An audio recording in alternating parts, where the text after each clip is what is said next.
This is the episode A&C. The Observer, when it reviewed it, said, one of the finest examples of the prisoner exploiting the possibilities in film for playing with its own nature as illusion. Yeah.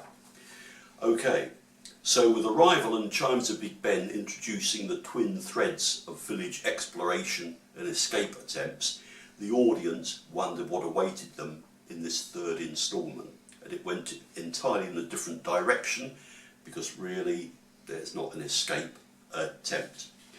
That's in common with a number of other episodes, for example, Free for All, Schizoid Man, The General, Hammer into Anvil, It's Your Funeral, are all tales where the storyline doesn't centre around an escape attempt, but that's what people remember. He was always trying to escape.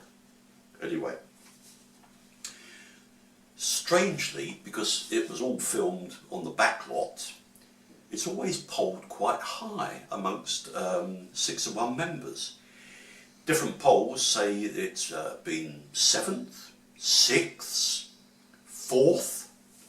It dropped to 11, and the last poll brought it in at 5th. So it's obviously liked very much. And how it came about was that David Tomblin, the producer, had concerns that the village was proving limiting, so had an ingenious idea. He said, I felt there was a danger of the series becoming claustrophobic in one sense, and was trying to think of ideas to get it out of the village, but keep it in the village. And I corresponded with the author of A&C and of course Dance of the Dead,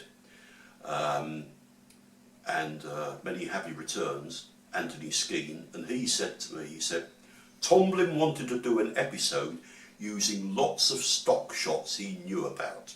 Number 6 in front of back projection of Morocco or somewhere. I thought that crappy. So went and did A&C, stitching it up fairly tight so that any picking would lead them into problems. Money was running tight by A&C, so I put on my wellies and tramped over MGM's backlot. The church door, the French street were all leftovers. The street from the Dirty Dozen, other bits too. Yeah. It's worth saying that, well, I'm going to take not even one scene here really, but one sentence. There's one sentence that I've never seen anybody write about, and that is, we all make mistakes, sometimes we have to. Well, what does it mean? It's a very unusual line. Note that it's repeated, because the prisoner is first told it by number 14, who he says he's seen in a dream, and then later, when masquerading as B and doing the voiceover, she says that line again. Well, in life, sometimes we do make mistakes, sometimes we have to, because they're things we may not want to do, but we have to do them. But I think, here's another idea, another interpretation. I don't think anyone's posited this before. I think that the doctor, by saying this line, is admitting to the P. She's trying to help him, because she's made this devil's bargain with number 2. Morally, she knows it's wrong to use this drug to experiment on someone. And so, knowing that, she's got to redeem her conscience, and it's the way she goes about it. After all, when she's aware of the well-being of number 6, she registers concern, and she can scarcely conceal her delight at the patient's triumph and the total defeat of the village administrator. So, how about this? Surveillance is everywhere in the village. Well, do you think number 6 is avoiding the cameras? Is he able to? Well, that's quite a tall order, really. I couldn't make a convincing case for that. Now, as number 2 is coercing number 14, and he's got this fear of number 1, and he knows he's doing something that he shouldn't, perhaps he's had the cameras removed. or turned off? Well, that's another idea. But how about this? The prisoner proceeds deliberately.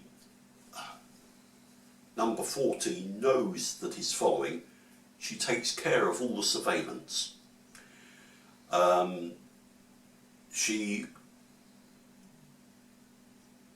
deliberately allows him to follow her, gain entrance, and when you look, it's pretty obvious that the C contents is water. The drug is coloured. So maybe that's confirmation that she knows that he's going to be in control of his own dream. So that is a little theory that I have. As a point to ponder, what evidence do you think you can find in this episode to support the theory that the village is an extension of the prisoner's own mind? A dream world in which he's attempting to deal with his own subconscious problems. A couple of things it might be worth looking at are the 2 Danger Man episodes. In this particular case, the one called the Iniquitous Mr. Lovegrove, isn't it? Yes, I think so. And the second one, which supports the theory that Colony 3, as the Danger Man episode is called, is the forerunner of Arrival.